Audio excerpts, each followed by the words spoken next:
सामान्य हिंदी से एक और उपयोगी वीडियो जिसमें हम पिछले टॉपिक को आगे बढ़ाने की कोशिश करेंगे। टॉपिक चल रहा है वाक्यांश के लिए एक शब्द। 30 क्वेश्चन पिछली वीडियो में कवर कराए थे। 30 से प्लस जाने की बारी है आज।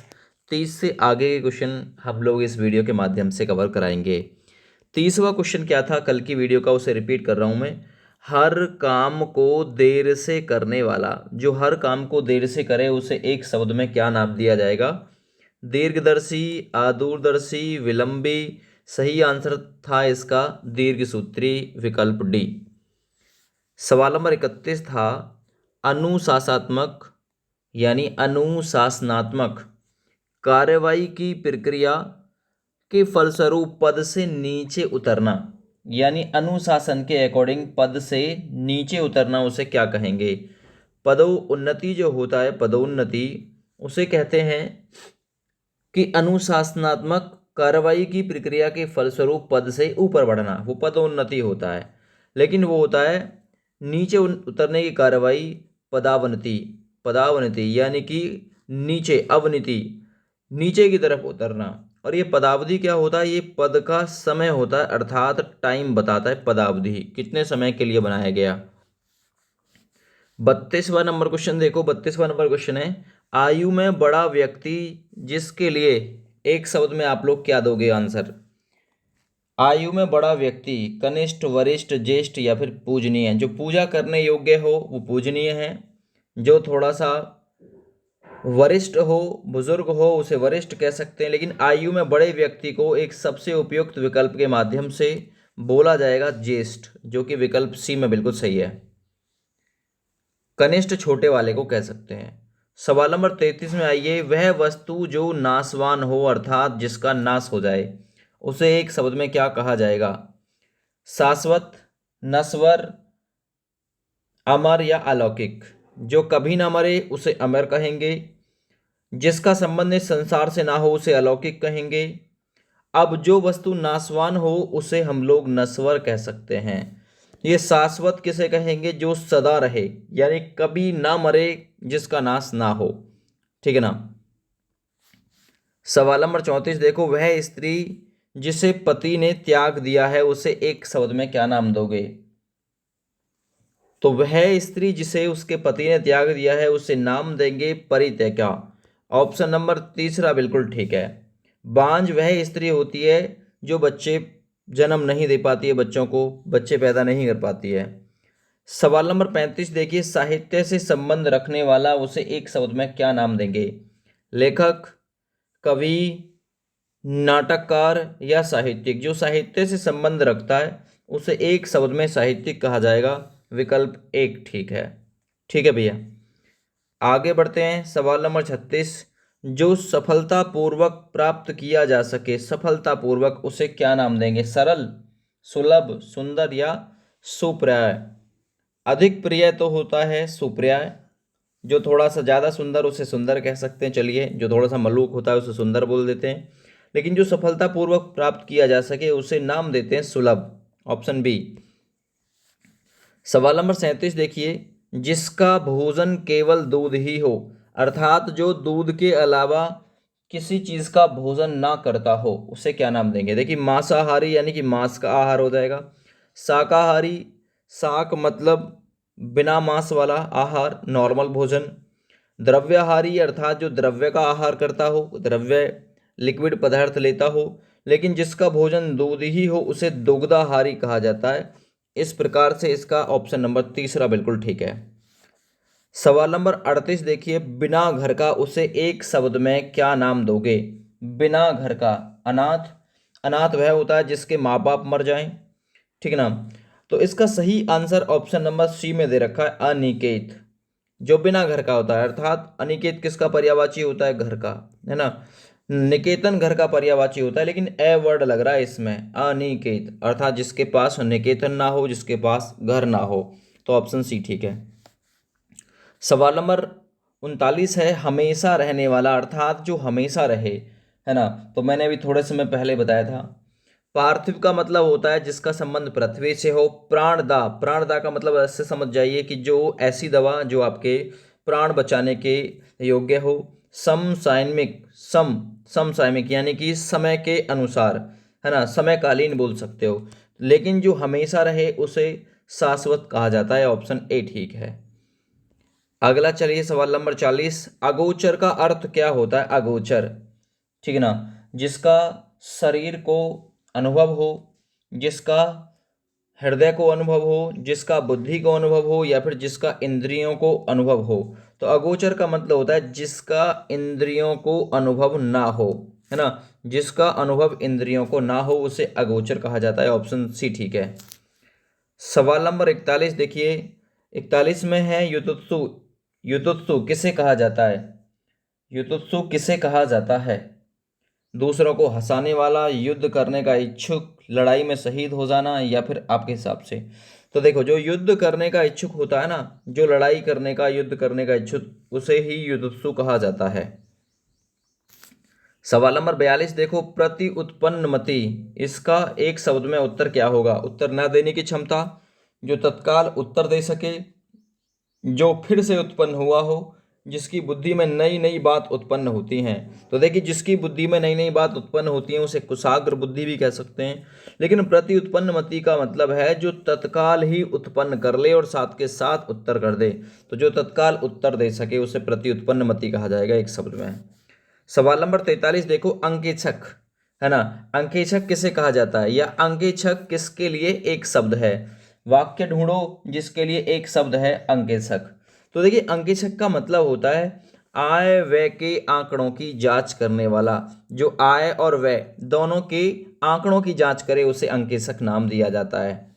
सवाल नंबर 44 करिए। जिजीविषा, ये किसके लिए लिखा हुआ एक शब्द है?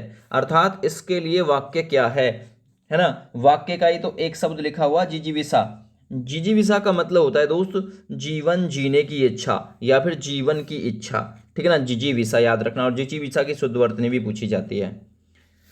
आगे बढ़िए। पार्थिव, सवाल नंबर 45, थोड़े समय पहले ही बताया था। पार्थिव किसके लिए एक वाक्यांश लिखा हुआ है, यानी एक शब्द किस वाक्य के लिए लिखा गया है? पार्थिव का मतलब होता है जिसका संबंध पृथ्वी से हो, अर्थात यहां बी विकल्प बिल्कुल ठीक है। जिसका संबंध पृथ्वी से हो उसे पार्थिव कहते हैं। सवाल नंबर 46 देखिए। यायावर, यायावर किसके लिए एक शब्द लिखा गया है? यायावर बताइए भाई किसके लिए लिखा गया है? तो देखिए, यायावर में आप लोग याद रखना, जो व्यक्ति एक स्थान पर टिककर ना रहे उसे ही यायावर नाम दिया जाता है। ऑप्शन सी ठीक है। सवाल नंबर 47 देखिए। प्रष्टव्य, इसका, है ना, प्रष्टव्य किसका एक शब्द लिखा हुआ है? प्रष्टव्य पूछने योग्य, बीता हुआ, जिससे प्रश्न पूछा जा सके, या फिर पीछे देने योग्य।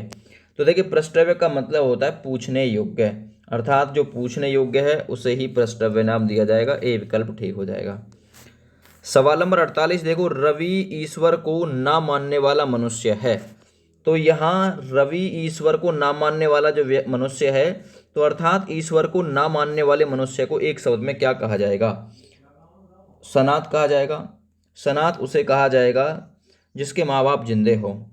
तो आस्तिक उसे कहा जाएगा जो ईश्वर में विश्वास रखता है, लेकिन जो ईश्वर में विश्वास नहीं रखता उसे एक शब्द में नास्तिक कहा जाएगा।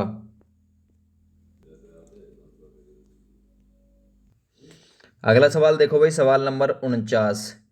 ईश्वर का कोई आकार नहीं होता, अर्थात ईश्वर का कोई आकार नहीं होता। अगर आपसे बोला जाए कि इसे एक शब्द में आप लोग बताइए, तो आप इसका आंसर क्या करोगे? सरोकार, साकार, निराकार, या फिर इनमें से कोई नहीं? तो जिसका कोई आकार नहीं होता उसे बोला जाता है निराकार, यानी ऑप्शन निर मतलब बिना, निर मतलब होता है बिना, बिना आकार का। तो निराकार बिल्कुल ठीक इसका आंसर है। ठीक है भैया। सवाल नंबर 50 देखो, बढ़िया सवाल है। आंखों के सामने घटित घटना पर विश्वास तो करना ही पड़ेगा। तो ऐसी घटना जो आंखों के सामने घटित हो, अर्थात आंखों के सामने, उसे एक शब्द में क्या कहा जाएगा? प्रत्यक्ष, परोक्ष। तो देखिए, परोक्ष का मतलब होता है जो अक्षी, अर्थात आंख के पीछे हो, जो सामने ना हो, या प्रत्यक्ष हो। प्रत्येक का मतलब एक एक भी हो जाएगा, और लेकिन इसका सही आंसर हो जाएगा आंखों के सामने घटित हुआ, तो प्रत्यक्ष है बिल्कुल ठीक है ना। ए ऑप्शन बिल्कुल राइट। सवाल नंबर है 51। भारत की बुरी दशा अब यहाँ आया है बुरी दशा। देखकर गांधी जी का मन द्रवित हो गया। रेखांकित वाक्य के लिए एक शब्द का चयन करो। अर्थात बुरी दशा के लिए एक शब्द क्या कहा जाएगा? दुर्दिन, दुर्दशा, दीनता या फिर दुर्व्यवहार। तो देखियो, बुरी दशा, यहाँ सही आंसर है दुर्दशा। दुर मतलब होता है बुरी, बुरी दशा, है ना। तो ये भी बुरी दशा और दुर का मतलब भी बुरी दशा ही है, तो दुर्दिन नहीं हो जाएगा। दुर्दिन का मतलब होगा बुरा दिन। दीनता मतलब गरीबी हो जाएगा। दुर्व्यवहार मतलब बुरा व्यवहार हो जाएगा, बुरा आचरण हो जाएगा। सवाल नंबर है 52। दोपहर के समय सालू आराम कर रही थी। तो दोपहर के समय, यहाँ एक वर्ड आया है दोपहर का समय, उसे एक शब्द में क्या नाम दिया जाएगा दोपहर के समय को? रेखांकित वाक्य के लिए एक शब्द क्या होगा? दोपहर के समय को क्या नाम देते हैं? दोपहर के समय को बोला जाता है मध्याह्न। तो ऑप्शन बी बिल्कुल यहाँ ठीक है, दोपहर के समय को मध्याह्न कहा जाता है। सवाल नंबर 53 देखिए, वैभव को उस विद्यालय में इम्तिहान लेने वाला, यानी इम्तिहान लेने वाला बनकर जाना है। अब जो इम्तिहान लेने वाला हो उसे एक शब्द में क्या कहा जाएगा? विशेषज्ञ। जो विशेष जानकारी रखता है विशेषज्ञ है ना। समन्वयक, अध्यापक या परीक्षक। तो क्या बन के जाएगा? तो इम्तिहान लेने वाला अर्थात परीक्षा लेने वाला, तो फिर परीक्षा लेने वाला परीक्षक कहा जाएगा, ठीक है ना। तो बी विकल्प इसके लिए ठीक है। सवाल नंबर 54 देखो, ममता कम बोलती है। तो कम बोलने वाले को एक शब्द में क्या कहा जाएगा? अधिक बोलने वाले को वाचाल कहा जाता है, लेकिन जो कम बोलता है उसे क्या कहा जाता है? समभाषा, मृतभाषी, मितभाषी या फिर मृदुभाषी। तो कम बोलने वाले को एक शब्द में क्या कहा जाता है? मितभाषी कहा जाता है। ऑप्शन सी ठीक है। सवाल नंबर 55 देखिए, विवेक ने श्रेष्ठ कुल में जन्म दिया, है ना। विवेक ने श्रेष्ठ कुल में जन्म लिया। रेखांकित वाक्यांश के लिए एक शब्द क्या होगा? अर्थात जो श्रेष्ठ कुल में जन्मा हो उसके लिए एक शब्द में क्या कहा जाएगा? जो श्रेष्ठ कुल में जन्म लेता है उसे एक शब्द में कुलीन कहा जाता है। ए विकल्प बिल्कुल ठीक है। आगे बढ़िए, सवाल नंबर 56। अनुपम बहुत ध्यान से। तो बहुत ध्यान से, अब यहाँ इसी पे अंडरलाइन लगा हुआ, बहुत ध्यान से पुस्तक पढ़ रहा था। रेखांकित वाक्य के लिए एक शब्द क्या कहोगे? सरलता, धैर्य, तन्मयता या फिर धीरज। सबसे उपयुक्त विकल्प बहुत ध्यान से, इसका मतलब तन्मय है, तो तन्मयता ठीक हो जाएगा, है ना। तो ऑप्शन तीसरा बिल्कुल ठीक हो जाएगा। अनुपम बहुत ध्यान से पुस्तक पढ़ रहा था अर्थात तन्मय था, तन्मयता के साथ लगा हुआ था, ठीक है। अगला सवाल देखो, जो ममत्व से रहित हो, अर्थात जिसके अंदर ममता ही ना हो, है ना। तो जिसके अंदर ममता ना हो, जिसके अंदर मोह ना हो, उसे निर्मोही कह देंगे, है ना। निष्ठुर किसे कहेंगे? जिसके अंदर दया आदि का भाव ना हो। लेकिन जिसके अंदर ममता ही ना हो तो उसे निर्मम कहा जाएगा, उसे निर्मम एक शब्द में कह देंगे। अगला सवाल देखो, सवाल नंबर 58। जो किसी का हित चाहता हो उसे एक शब्द में क्या कहा जाएगा? हितकारी कहा जाएगा, अहितकारी, हितैषी या फिर हितभाषी। जो किसी का हित मतलब भला चाहता हो उसे कहा जाएगा हितैषी। तो ऑप्शन बिल्कुल ठीक है यहाँ, सी ऑप्शन। हितैषी का मतलब आप लोग भला चाहने वाले से कह सकते हैं। सवाल नंबर 59 देखो, जानने की इच्छा रखने वाला। जो कुछ जानने की इच्छा रखता हो उससे एक शब्द में क्या कहोगे? विज्ञ कहोगे। तो विज्ञ जो है, अज्ञ विज्ञ, अज्ञ का मतलब होता अज्ञानी, विज्ञ का मतलब जानकार, याद रखो। लेकिन जानने की इच्छा रख रहा है तो वो जिज्ञासु है, याद रखो जिज्ञासु। ऑप्शन बी ठीक हो जाएगा। सवाल नंबर 60 देखो, पलकों को गिराए बगैर। बहुत सारी कंडीशन ऐसी होती हैं जो पलकों को गिराए बगैर कंप्लीट की जाती हैं। तो ये पलकों को गिराए बगैर, इसके लिए एक शब्द में क्या कहोगे? अपलक। अपलक का मतलब होता है बिना पलक का, है ना, बिना पलक का।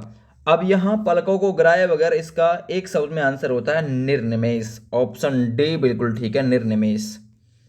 सवाल नंबर 61 देखो, जो सदा दूसरों पर संदेह करता हो उसे एक शब्द में क्या कहा जाएगा? जो सदा दूसरों पर संदेह करे, क्या नाम दिया जाएगा उसे एक शब्द में? झगड़ालू, शंकालू, ईर्ष्यालु। जो ईर्ष्या करता है उसे ईर्ष्यालु, जो दया करता है दयालु, जो झगड़ा करता है झगड़ालू, जो सदा दूसरों पर संदेह करता है तो शक करता है तो उसे शंकालु कहा जाएगा। सवाल नंबर 62 देखो, किसी विषय की पूरी छानबीन करना क्या कहलाता है? विवेचन, विश्लेषण, मीमांसा या समीक्षा। तो किसी विषय की पूरी छानबीन करना जो कहलाता है वो कहलाता है विवेचन, अर्थात विवेचना। ऑप्शन ए बिल्कुल ठीक है इसका। आगे देखो, अंतेवासी किसे कहा जाता है? अंतेवासी किस वाक्यांश का एक शब्द है? अन्य स्थान पर रहने वाला, अंत तक, या फिर गुरु के समीप रहने वाला शिष्य है। तो अंतेवासी जो कहा जाता है गुरु के समीप रहने वाले शिष्य को कहा जाता है, तो ऑप्शन सी ठीक है। सवाल नंबर 63 देखो, मोक्ष की इच्छा रखने वाला, इसके लिए एक शब्द क्या होगा? जो मोक्ष की इच्छा रखता हो, जो जानने की इच्छा रखता है उसे जिज्ञासु कहेंगे। जो ईश्वर में विश्वास रखता है उसे आस्तिक कहेंगे। जो योग धारण करता है योगी कहा जाता है। लेकिन जो मोक्ष की इच्छा रखता है उसे मुमुक्षु कहा जाता है। ऑप्शन डी ठीक है। सवाल नंबर 65, जिसके पास कुछ भी ना हो उसे एक शब्द में क्या कहेंगे? निर्धन, अकिंचन, नंगा, या फिर दरिद्र, है ना। इसमें भी बेस्ट ऑप्शन चुनिए। तो जिसके पास कुछ भी ना हो, किचन तक ना हो, तो उसे अकिंचन कहा जाएगा। तो ऑप्शन यहाँ 65 के लिए डी ठीक है। 66 नंबर क्वेश्चन करिए, छेपक किस वाक्य के लिए एक शब्द है? छेपक दूसरों को क्षमा करने वाला, शत्रु पर घात से वार करने वाला, किसी ग्रंथ में अन्य व्यक्ति द्वारा जोड़ा गया भाग, यही होता है छेपक। किसी ग्रंथ में अन्य व्यक्ति द्वारा जोड़ा गया भाग, यही होता है छेपक। अगला सवाल 67 नंबर, थोड़ा जानने वाला उसे एक शब्द में क्या नाम दिया जाएगा? अल्पज्ञ, बहुअज्ञ, मूर्ख, या फिर अल्पज्ञ। तो जो थोड़ा जानता है उसे एक शब्द में अल्पज्ञ कहा जाएगा। जो थोड़ा ज़्यादा जानता है बहुअज्ञ कह सकते हैं। जो है ना मूर्ख है तो आप लोग उसे पागल वगैरह बोल सकते हैं। अज्ञ का मतलब अज्ञानी होता है। आगे बढ़िए, जिस तर्क का कोई जवाब ना हो, ऐसा तर्क कि जिसके पास या किसी के भी पास उसका कोई रिप्लाई ना हो, कोई जवाब ना हो, तो उसे क्या कहोगे? जोरदार कहोगे, सटीक, तीखा, या फिर अकाट्य। तो ऐसा तर्क जो किसी के भी बोल से कट नहीं सकता तो उसे अकाट्य नाम दिया जाएगा। ऐसा तर्क जिसका किसी के पास कोई रिप्लाई नहीं है, कोई जवाब नहीं है। अगला सवाल नंबर 69 देखो, जिसे बुलाया ना गया हो उसे एक शब्द में क्या नाम दिया जाएगा? जिसे बुलाया ना गया हो अर्थात ऐसा निमंत्रण जो आपके पास में आया ही ना हो और आप पहुंच गए हों। तो देखो भाई, अनबोला अर्थात जो ना बोलता हो। अतिथि जिसके आने की तिथि पता ना हो। अभ्यागत, अभ्यागत अतिथि का ही पर्यायवाची है। अभी आगत, अभी आया हुआ। जिसे बुलाया ना गया हो उसे कहते हैं एक शब्द में अनाहूत, और जिसे बुलाया गया हो उसे एक शब्द में कहते हैं आहूत। क्या नाम देते हैं दोस्त? आहूत बोलते हैं उसे। सवाल नंबर 70 देखो, वह स्त्री जो अभिनय करती है, अभिनय अर्थात हीरोइन है ना। वह स्त्री जो अभिनय करती है, जो नृत्य करती है उसे नर्तकी कह सकते हैं। जो नट का काम करती है उसे नटी कह सकते हैं, ठीक ना। जो अभिनय करती है तो उसे हम लोग कह सकते हैं अभिनेत्री, यानी हीरोइन। अभिनेता, जो व्यक्ति अभिनय करता है उसे अभिनेता, और जो स्त्री करती है उसे अभिनेत्री कहा जाता है। अगला देखिए, आशा से बहुत अधिक। कभी आपने सोचा कि है ना आपकी आशा बहुत कम है लेकिन आपको बहुत अधिक मिल जाए तो उसे क्या कहा जाएगा? आशा से अधिक, आशातीत, अप्रत्याशित, प्रत्याशित, आशावान। तो आशा से बहुत अधिक उसे कहा जाएगा आशातीत। ऑप्शन नंबर ए बिल्कुल इसका ठीक है। सवाल नंबर 72, जिसकी आशा ना की गई हो, जिसकी आशा ना की गई हो उसे हम लोग एक शब्द में अप्रत्याशित भी कह सकते हैं। जिसकी आशा ना की गई हो उसे अप्रत्याशित कहा जाएगा। सवाल नंबर 73 देखो, जो आंखों के सामने ना हो, ऐसी घटना जो आंखों के सामने ना हुई हो तो उसे फिर क्या कहा जाएगा? फिर उसे परोक्ष कहा जाएगा। एक शब्द में फिर उसे अप्रत्यक्ष भी कह सकते हैं, लेकिन सबसे बेहतरीन ऑप्शन जो हो जाएगा वो हो जाएगा परोक्ष। जो दूर स्थित है उसे दूरस्थ कह सकते हैं। जो आंखों के सामने है ना, जो आंखों के सामने हो उसे प्रत्यक्ष कह सकते हैं। प्रत्यक्ष का ही विलोम अप्रत्यक्ष भी होता है, परोक्ष भी होता है, लेकिन जब दोनों ही ऑप्शन साथ हों तो आपको परोक्ष को ही प्रायिकता देनी होगी। आगे, जो किए गए उपकार को मानता है उसे एक शब्द में क्या कहा जाएगा? सुपात्र अर्थात जो योग्य हो, जो पात्र हो हमारे। उपकारी, जो किसी दूसरे पर उपकार करता हो। जो कृपा का पात्र हो उसे कृपा पात्र कह दिया जाएगा, लेकिन जो किए गए उपकार को मानता हो उसे कृतज्ञ कहेंगे, और जो किए गए उपकार को ना मानता हो उसे कृतघ्न कहेंगे। सवाल नंबर 75 देखो, जिस स्त्री का पति जीवित हो उसे एक शब्द में क्या कहा जाएगा? ऐसी स्त्री जिसका पति जीवित हो, है ना। देखिए, जिसका पति जीवित ना हो उसे विधवा कहते हैं, और जिसका पति जीवित हो उसे कहते हैं सधवा। याद रखो, सधवा, ऑप्शन सी। सवाल नंबर 76, फेंक कर चलाया जाने वाला हथियार उसे एक शब्द में क्या कहा जाएगा? ऐसा हथियार जो फेंक कर चलाया जाए, अस्त्र कहा जाएगा, शस्त्र कहा जाएगा, भाला कहा जाएगा? तो ऐसा हथियार जो फेंक कर चलाया जाए उसे नाम दिया जाता है अस्त्र, जैसे कि तलवार वगैरह, भाला इत्यादि। लेकिन शस्त्र में आती है ऐसा जो एक साथ चलाया जाए, जैसे रिवॉल्वर से गोली चलाई, बंदूक चलाई, ये सब शस्त्र में आते हैं। अस्त्र में वो आते हैं जो फेंक कर चलाए जाएं। आगे, जिसका इंद्रियों से अनुमान ना हो सके, 77 नंबर सवाल है। जिसका इंद्रियों से भी अनुमान ना हो सके उसे एक शब्द में क्या नाम दिया जाएगा? तो उसे नाम दिया जाएगा एक शब्द में अतीन्द्रिय। जिसने इंद्रियों को भी जीत लिया हो उसे जीतेंद्रिय कहते हैं। याद रखो, सर्वजयी, जो सदा सर्व जगह यानी कि सभी जगह विद्यमान हो उसे सर्वजयी कह सकते हैं। जिसने काल पर जय प्राप्त कर ली हो उसे कालजयी नाम दिया जाएगा। आगे, ऐसा रोग जिसका उपचार संभव ना हो, है ना, उपचार ही ना मिले जिसका, अरोगी, अतिरोगी, विरोगी, या फिर आपके बताइए असाध्य, क्या हो सकता है आपके हिसाब से? तो ऐसा रोग जिसका उपचार संभव ना हो तो आपसे साधा नहीं जाएगा, तो असाध्य कह सकते हैं आप लोग, ठीक है ना। असाधारण नहीं है वो, फिर ये मान के चलो। किसी बात को करने का निश्चय, के हम करके मानेंगे इसे, तो किसी बात को करने का निश्चय एक शब्द में क्या कहा जाएगा? विकल्प, संकल्प, कल्प, या फिर अत्यल्प। तो आप ये याद रखना, किसी बात को करने का जो निश्चय है वो एक शब्द में संकल्प के नाम से जाना जाएगा, विकल्प भी ठीक है इसका। अगला सवाल करते हैं, सवाल नंबर 80, जो कानून के अनुकूल ना हो। जो कानून के अनुकूल ना हो उसे हम लोग क्या कहेंगे? जो कानून के अनुकूल हो उसे तो हम लोग एक शब्द में वैध कहते हैं। वैध मतलब वैलिड, वैध, वैध कहेंगे एक शब्द में, ये वाला। लेकिन जो कानून के अनुकूल ना हो फिर उसे क्या कहेंगे? तो वो कहेंगे अवैध। ऐसा कार्य जो गंभीर दोषारोपण के साथ जुड़ा हुआ हो उसे जघन्य कहेंगे, घोर अपराध। अवध्य अर्थात जो वध करने के योग्य ना हो। आवेग, आवेग क्या कह सकते हैं? आवेग एक तरीके से गति की दिशा को ही कह सकते हैं। तो ये इंपॉर्टेंट थे। यहाँ 80 तक हम लोग आ चुके हैं। इसी प्रकार से अगली वीडियो आप लोग को बहुत जल्द मिलेगी। जय हिंद, वंदे मातरम।